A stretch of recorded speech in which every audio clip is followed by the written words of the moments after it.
Hello student, welcome to Mother Swag Inter College online classes. Good morning to all of you student. Today we are going to start next lesson of English prose. Lesson 4. The chapter name is A Truly Beautiful Mind. A truly beautiful mind means एक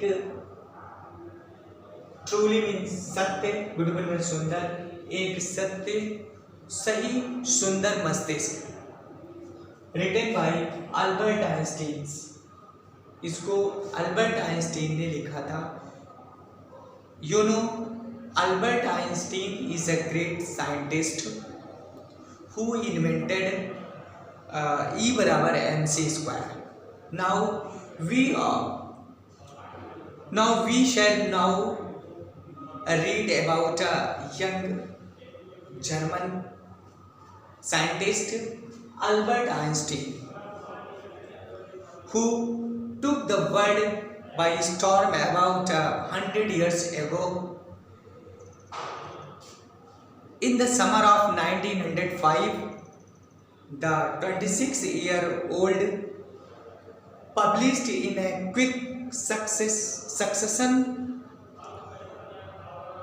4 groundbreaking papers about light and motion of the particles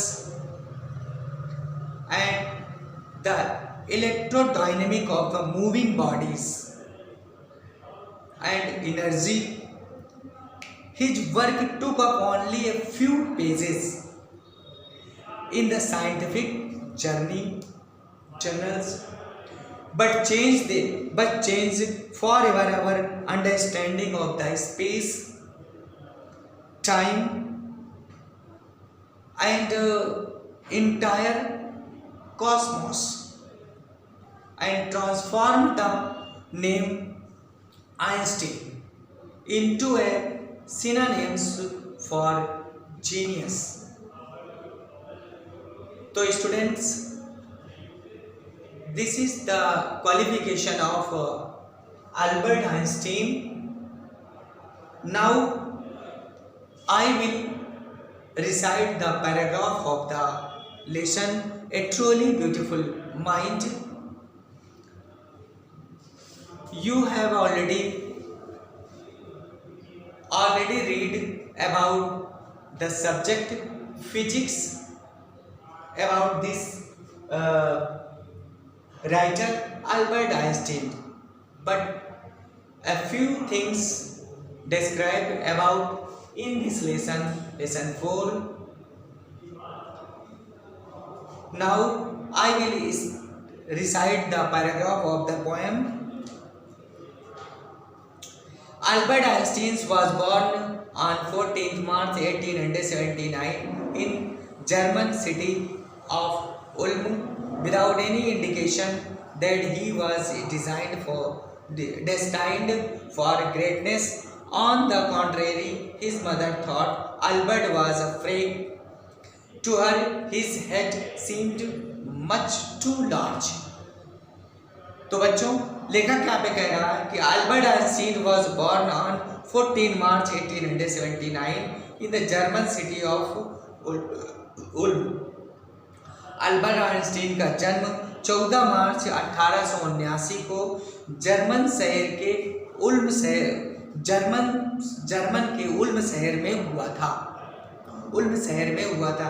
without any indication, बिना किसी निशान के, बिना किसी पहचान के, कि he was destined for dead, कि वो उसके भाग्य में बहुत बड़ा बनना है, ऐसा कोई उनके पास निशान नहीं था। अक्सर क्या आपने देखा होगा कि कुछ लोगों की पहचान होती है उसके चेहरे से, उसके क्रियाकलाप से लोगों को लगता है कि भविष्य में बहुत बड़ा आदमी बनेगा। तो लेखक यहाँ पे कह रहा है, आइंस्टीन ने स्वयं यहाँ पे इसमें कहा कि आइंस्टीन के बारे में कहा गया कि आइंस्टीन में बचपन से ही कोई ऐसा चिन्ह नहीं थे, ऐसा कोई प्रतीक नहीं था जिससे पता चलता था कि आइंस्टीन बहुत अच्छे माइंड के, भविष्य में बहुत कुछ बड़े आदमी बनेंगे या बड़े स्कॉलर होंगे या कुछ होंगे, ऐसा कोई उनका चिन्ह नहीं था। ऑन द कॉन्ट्रेरी वन, इसके विपरीत क्या था, इसके विपरीत हिज मदर थॉट, उसकी माँ सोचती थी, अल्बर्ट वाज अफ्रेड, अल्बर्ट जो है अन्य बच्चों से पूरी तरीके से भिन्न था, फ्रेड का मतलब भिन्न, अलग था। To her his head seemed, उन्हें ऐसा प्रतीत होता था, उनकी माँ सोचती थी, उनके माँ को ऐसा लगता था कि his head seemed much too large, कि इनका जो सर है यानी आइंस्टीन का जो सिर है वो बहुत अधिक बड़ा है, बहुत अधिक बड़ा प्रतीत होता था। इसलिए at the age of 2.5 Einstein still wasn't talking, ठीक है, लेखक कह रहा है कि एट द एज, ये 2.5 वर्ष की अवस्था में आइंस्टीन जो है कुछ भी बोलते नहीं थे। 2.5 वर्ष की अवस्था होने पर भी जो आइंस्टीन अभी बोल नहीं सकते थे, अभी बोलते नहीं थे, बोल नहीं पाते थे। इसलिए when he finally did not learn to speak, और जब अंत में, फाइनली मैंने अंत में, और जब वो अंत में जो वो बोलना सीखे, जब उन्होंने बोलना सीख लिया तो he uttered everything twice, तो ये कहा जाता था कि हर शब्द को वो 2 बार बोलते थे। twice माने 2 बार, uttered माने बोलना, कहना, तो हर शब्द को 2 बार कहते थे। Einstein did not know, Einstein नहीं जानते थे कि what to do with the other children, हमें दूसरे बच्चों के साथ में क्या करना, उनको इस बात को विश्वास उनको नहीं आता था। And his playmates called him, इसलिए जो है उनके जो साथ में खेलने वाले बच्चे थे वो उन्हें ब्रदर बोरिंग यानी नीरज भाई के नाम से पुकारते थे, उन्हें नीरज भाई कहते थे। So the youngster played by himself much of the time, इसलिए बालक जो थे यानी आइंस्टीन जो थे वो एकांत समय में अकेले जो है अकेले ही स्वयं खेलते थे, ठीक है। यंगस्टर प्लेड बाय हिमसेल्फ, स्वयं के द्वारा खेलते थे, मच ऑफ द टाइम, ज़्यादातर समय, यानी ज़्यादातर समय जो है वो स्वयं खेलते थे, अकेले खेलते थे। ही स्पेशली लव्ड मैकेनिकल टॉयज, और वो विशेष रूप से मशीनी खिलौनों को ज़्यादा पसंद करते थे। Looking at his new born sister Maja, और अपनी नवजात बहन यानी नवजात आज की जन्मी बच्ची यानी नवजात बहन माजा को देखा करते थे, देखते थे, देख करके ही सेड, माजा को अपनी बहन नवबार बहन को देख करके वो कहते थे, ही सेड, वो कहते थे, टू हैव सेड, वो ये कहा करते थे, उसके बारे में कहते थे कि फाइन माने बहुत अच्छी है, but where are her while, लेकिन उसके वाइल का मतलब क्या होगा, पहिए है, वाइल मैंने पहिए, लेकिन उसके पहिए कहाँ हैं, उसके पहिए कहाँ, व्हील मैंने पहिया, ठीक है, परंतु इसके पहिए कहाँ हैं।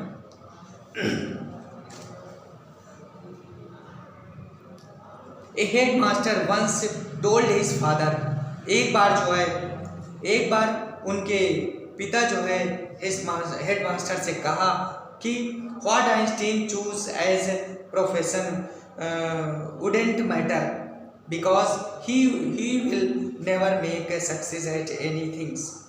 उन्होंने एक बार उनके मुख्य अध्यापक ने, टीचर ने, हेडमास्टर ने, मुख्य अध्यापक ने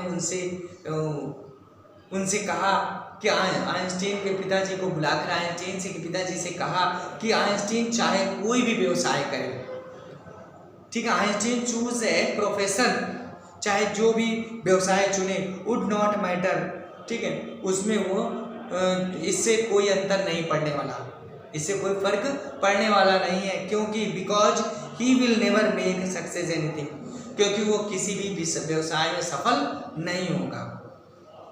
Einstein began learning to play the violin at the age of 6, और आइंस्टीन जो है 6 वर्ष की उम्र में वायलिन बजाना प्रारंभ कर दिया। बिकॉज हिज मदर, क्योंकि उसकी माँ जो है, because his mother wanted him to, क्योंकि बजाना सीखना शुरू कर दिया, क्योंकि उसकी माँ भी चाहती थी, कि वह सीखे। He later became a gifted amateur violinist, maintaining this skill throughout his life. और इसके बाद he became a gifted amateur, इसके बाद जो है वह प्रतिभाशाली गैर पेशेवर, ठीक है, गैर पेशेवर वायलिन बजाने वाले बन